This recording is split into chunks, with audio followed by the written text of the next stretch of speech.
يا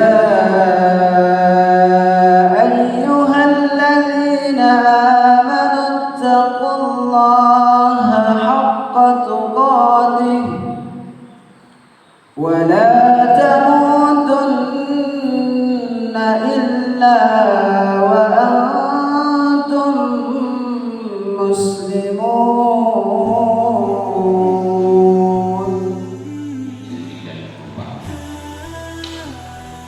Dan yang ketiga, tekad masuk ke dalam dakwah.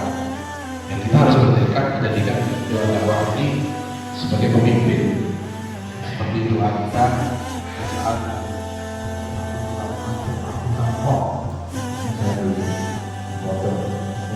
buah pun sekarang sudah ada tempatnya.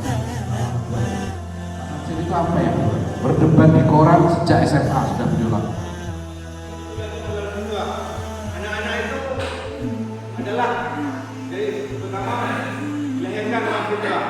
Abawahu wa widani aw linasra aw yumajisani.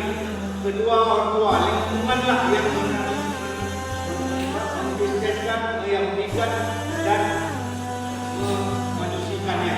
Kalau di rumah kuat, habis. Maka dia tidak selamat. Kemudian dikatakan lagi oleh John Locke, Dori Tabulasa, anak itu seperti kertas putih. Siapa yang mengotorinya? Dua ibu bapa. Kemudian dikatakan oleh orang wanita, Syariki begins at home. Kebaikan itu dimulai dari rumah.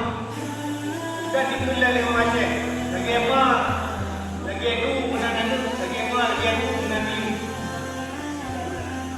Jadi kita